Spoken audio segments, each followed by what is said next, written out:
Hello friends, mommy world by Gargi channel में गार्गी एक बार फिर से आप सबका बहुत बहुत वेलकम करती है। आज का जो हमारा टॉपिक है फ्रेंड्स, वो है बच्चों के टीकाकरण से रिलेटेड जानकारी देने का।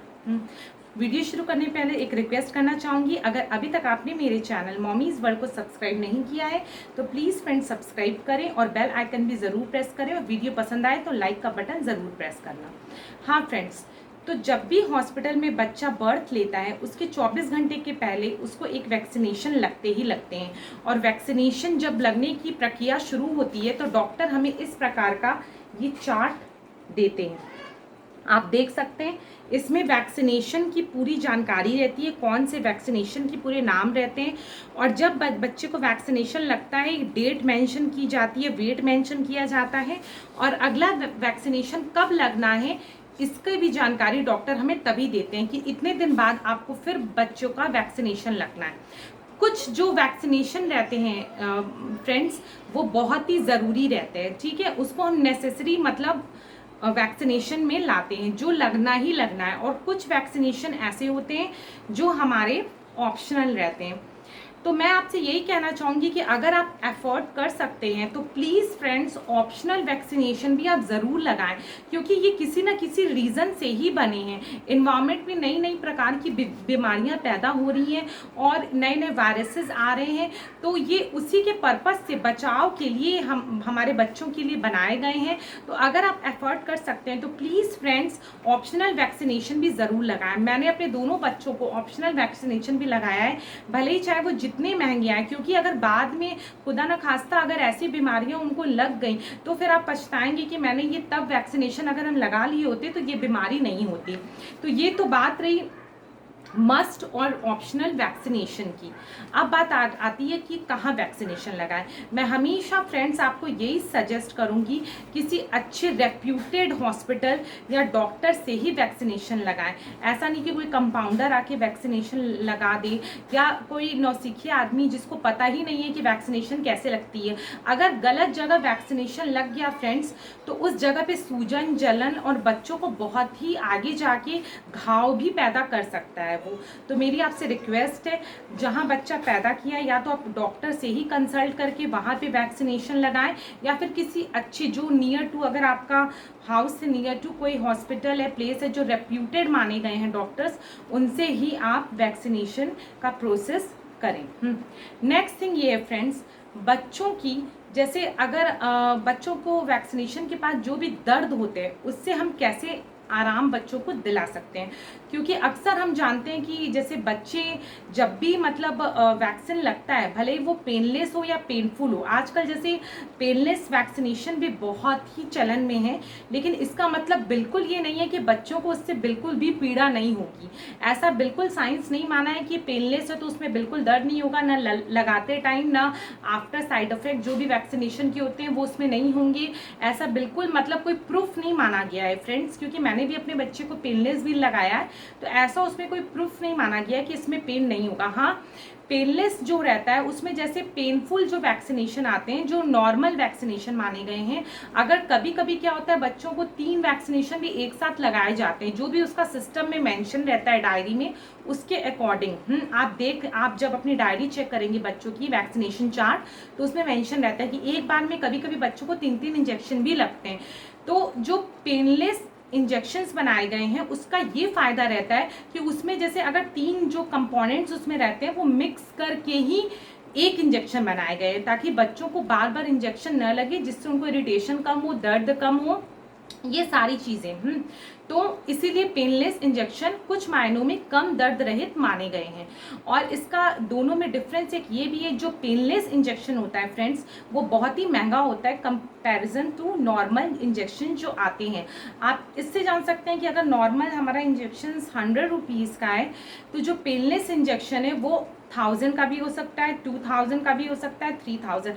तो आप ये समझ सकते हैं कि कितना ह्यूज डिफरेंस है दोनों में, मनी पॉइंट ऑफ व्यू से भी और जो भी मैंने इसमें बताए प्रोसेस उसमें भी। तो ये आपकी कंप्लीटली चॉइस है कि आप कौन सा लगवाना चाहते हैं, पेनलेस लगवाना चाहते हैं या मतलब पेनफुल। और ये तो देखिए नेचुरल प्रोसेस है इंजेक्शन का, इसमें थोड़े बहुत तो बच्चों को सफ़र करना ही पड़ेगा क्योंकि ये उनकी इम्यूनिटी पावर को, रोग प्रतिरोधक क्षमता को बढ़ाता है। तो इंजेक्शन तो मस्ट है ही, किसी किसी बच्चे को ज़्यादा होता है, किसी को कम होता है, compare varies from child to child. अब हम बात करेंगे कैसे आप वैक्सीनेशन के दौरान जो बच्चों को पीड़ा होती है कैसे आप उससे बच्चों को राहत दिला सकते हैं। सबसे पहली बात तो मैं आपसे ये कहना चाहूँगी फ्रेंड्स कि जब भी आप बच्चों के टीकाकरण के लिए लेके जाएं, बच्चे बहुत छोटे होते हैं, 6 वीक में भी बच्चों को इंजेक्शन लगता है, 2.5 महीने में लगता है, फिर 3.5, फिर 4.5, तो इतने छोटे मासूम बच्चे उनको जब भी आप इंजेक्शन के लिए लेके जाएं एश्योर करें कि उनका टमी अच्छे से फुल रहा है, क्योंकि अगर पेट भरा है, सबसे इम्पॉर्टेंट चीज़ है उस टाइम बच्चा ब्रेस्ट फीड भी लेता है, या कुछ माओ को अगर मतलब ब्रेस्ट फीड नहीं करा रही हैं तो फॉर्मूला मिल्क आप बॉटल साथ में रख के जाए, एश्योर करें कि बच्चों का पेट अच्छे से भरा रहे। होता क्या है फ्रेंड्स, अगर बच्चों का पेट अच्छे से भरा रहेगा तो वो दर्द की मतलब पीड़ा को कम महसूस करेंगे और ज़्यादा क्रैंकी नहीं होंगे। नेक्स्ट चीज़ आती है, जब वैक्सीनेशन लगे तो आप ये कोशिश करिए कि बच्चा अपनी माँ के हाथ में रहे। अगर बहुत ज़्यादा इमरजेंसी है, नहीं जा सकती माँ या कुछ ऐसी प्रॉब्लम है तो मतलब कोई और लगवा सकता है, लेकिन आप ये मतलब 100% एश्योर करिए कि माँ बच्चे के साथ हमेशा रहे। इससे क्या होगा, बच्चे को मतलब अपनी माँ के संग जितना सेफ और जितना अच्छा महसूस होता है शायद ही वो किसी और के संग महसूस हो। तो ये एश्योर करिए कि बच्चा अपनी माँ के गोद में रहे, माँ उसको अच्छे से क्रडल करे, अच्छे से प्यार करे, ताकि उसको इस टाइप की पीड़ा, माइंड उसका डाइवर्ट हो और इस टाइप की पीड़ा उसको कम महसूस हो। नेक्स्ट थिंग ये है फ्रेंड, जैसे ही वैक्सीनेशन बच्चों को लगता है तो उस समय आप क्या करिए, उस पॉइंट को अच्छे से रुई से रब करना है, मतलब अच्छे से दबा के ऐसे ऐसे आपको हिलाना है। बाद में आपको कुछ भी नहीं दबाना है, क्योंकि अगर आप बाद में दबाएंगे तो बच्चों को बहुत ज़्यादा पीड़ा होगी। उसी टाइम आपको 1 मिनट के लिए बच्चे को ऐसे से दबाना है। इससे क्या होगा, आधी से ज़्यादा सूजन तो फ्रेंड्स उसकी पहली बात होगी ही नहीं, और अगर होती भी है तो मैं आपको बताती हूँ आगे आपको क्या करना है। उसके बाद कोई कोई वैक्सीनेशन ऐसे होता है फ्रेंड्स जिससे कि बच्चों को फीवर आता है। अगर 100 डिग्री के ऊपर फीवर हो रहा है और बच्चों को दर्द महसूस हो रहा है बहुत ज़्यादा, तो पीडियाट्रिशियन क्या करते हैं, एक मतलब पैरासिटामोल या क्रोसिन, जो भी आपका पीडियाट्रिशियन मतलब बच्चों को रेकमेंड करता है, वो डोज भी एज के अकॉर्डिंग बच्चों को बता देते हैं कि आपको इतना ड्रॉप्स देना है, 1 ईयर को इतना देना है, 5 ml। तो ये मैं आपको नहीं बताऊंगी कि आपका पीडियाट्रिशियन आपको बताएगा। उसके अकॉर्डिंग आपको 1 आवर के पहले अगर आप बच्चों को वो दवाई पिला देंगे बुखार की, तो सबसे पहली बात बुखार चढ़ेगी ही नहीं, जिससे बच्चा कम डाउन फील करेगा। तो आपको 1 आवर के पहले ही वो दवाई बच्चों को दे देनी है। इंजेक्शन के बाद 1 आवर के पहले आपको वो दवाई दे देनी है बच्चों को। नेक्स्ट थिंग ये है फ्रेंड्स, अगर इंजेक्शन के बाद बच्चों को उस एरिया में बहुत ज़्यादा स्वेलिंग हो रही है, सूजन हो रही है, तो आप क्या करिए, आइस क्यूब्स होती है उसको मोटे कपड़े में आप बांध के हल्का हल्का सा बच्चे को ऐसे वहाँ पे सेकाई कर सकते हैं आप आइस की। इससे क्या होगा, जो भी सूजन है, दर्द है बच्चों की कम हो जाएंगे। और मोस्टली ये जो प्रोसेस रहता है दर्द और सूजन बुखार वाला, ये एक ही दिन रहता है। मतलब मेरा एक्सपीरियंस ऐसा है, मेरे दोनों बच्चों को मतलब 2 दिन से ज़्यादा मोस्टली ये खत्म हो जाता है। जो भी ये पीड़ा वाला पीरियड है ये खाली 2 ही दिन रहता है, और मेरे बच्चों को तो ये एक ही दिन रहता था। तो मैं ये पैरासिटामोल और ये सिकाई करके जो भी मैंने आपको ये बातें बताई है ये सब मैं फॉलो करती थी, तो उनका वैक्सीनेशन सिस्टम प्रोसेस बहुत ही अच्छे से स्मूथली गया है, और मैं कोशिश करती हूँ आगे भी ऐसा ही जाएगा, क्योंकि ये सारे टिप्स मैं अपने बच्चों पे फॉलो करती आई हूँ कि उनका पेट भरा रहे, और जो भी मैंने आपको टिप्स बताए ये सारी चीज़ें मैंने यूज़ की हुई है। नेक्स्ट थिंग मैं आपसे ये कहना चाहूँगी, अगर बच्चे को फीवर है या बच्चा बहुत ज़्यादा इरिटेट हो रहा है या बच्चा वेल नहीं है, तो आप उस टाइम वैक्सीनेशन डिले कर सकते हैं, क्योंकि डॉक्टर भी यही मानते हैं कि अगर बच्चे को बुखार है, बच्चा अच्छा फील नहीं कर रहा है, मतलब इल है बच्चा, तो उस टाइम वैक्सीनेशन नहीं किया जाता है फ्रेंड्स। और एक चीज़ मैं आपको यही कहना चाहूँगी कि जिस टाइम वैक्सीनेशन कराते हैं, जो नेक्स्ट वैक्सीनेशन डेट डॉक्टर देता है, कोशिश आप यही करिए कि उस पीरियड में ही आप वैक्सीनेशन कराएं। उसके पहले जैसे मान लीजिए 26 जुलाई डॉक्टर ने डेट दी है, तो आप कोशिश करें कि 26 जुलाई को ही जाएं। अगर आप कहीं बाहर जा रहे हैं, इन केस आप नहीं हैं यहाँ पे, और तो आप डॉक्टर से कंसल्ट कर सकते हैं कि मैं कब आऊँ। उसके पहले आप नहीं लगवा सकते हैं फ्रेंड्स, क्योंकि इसका एक ड्यूरेशन रहता है। पहली वैक्सीन अब लगी, दूसरी कब लगनी है, एक दिन पहले आप नहीं लगवा सकते, एक दिन बाद आप ज़रूर लगवा सकते हैं।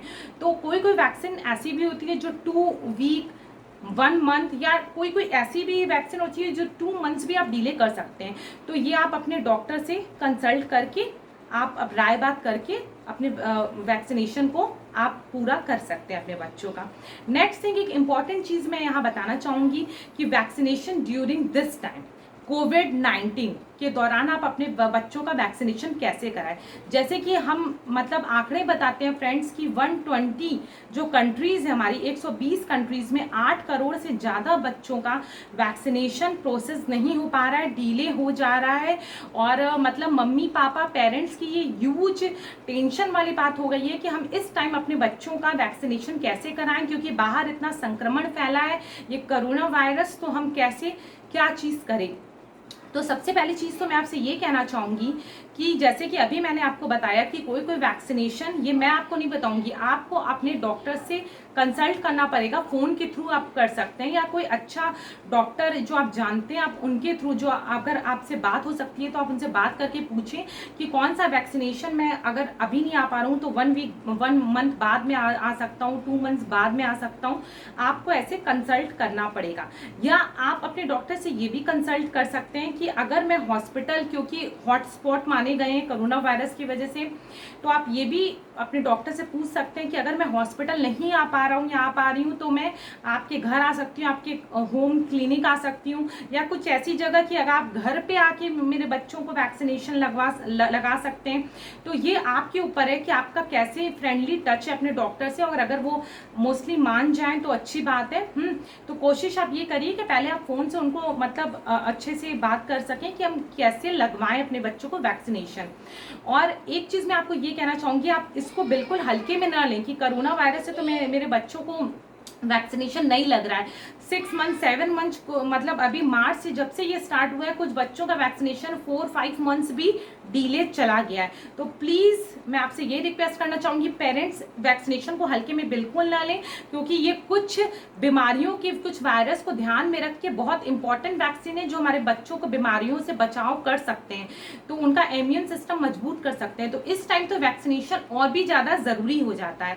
तो आप इसको हल्के में ना लें, इसको लगवाना ही लगवाना है, पर बशर्ते आप अपने डॉक्टर से कंसल्ट करें कि मैं कहाँ लगवाऊं।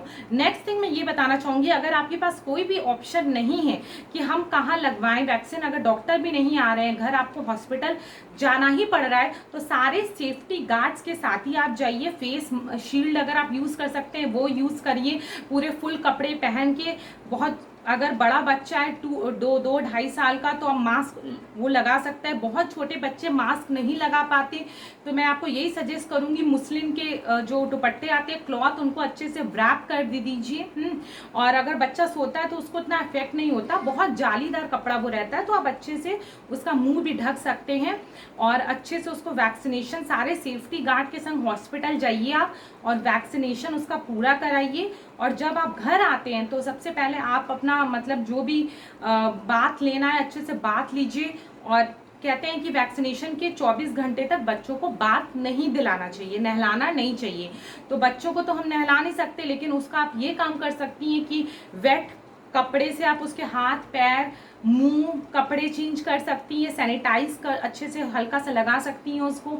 अपने भी जहाँ जहाँ आपके कपड़े हैं उसको चेंज करके, बैग्स, ये सारी चीज़ें फुल प्रिकॉशन के संग अगर आप जाते हैं इस कोविड-19 के पीरियड में, तो आपका बच्चे का वैक्सीनेशन भी सक्सेसफुल हो पाएगा और आपकी ये सारी जो इतनी बड़ी टेंशन है कि डिले हो रहा है, ये भी दूर हो पाएगी। पर प्लीज़ फ्रेंड्स, आप इसको इग्नोर बिल्कुल ना करें कि अभी मैं जब तक कोरोना सही नहीं होगा तब तक मैं अपने बच्चों का वैक्सीन नहीं करवाऊंगा। ये बहुत गलत बात है फ्रेंड्स। वो बहुत ही ज़रूरी वैक्सीन होती है, टीका होता है जो बच्चों को लगवाना ही पड़ता है।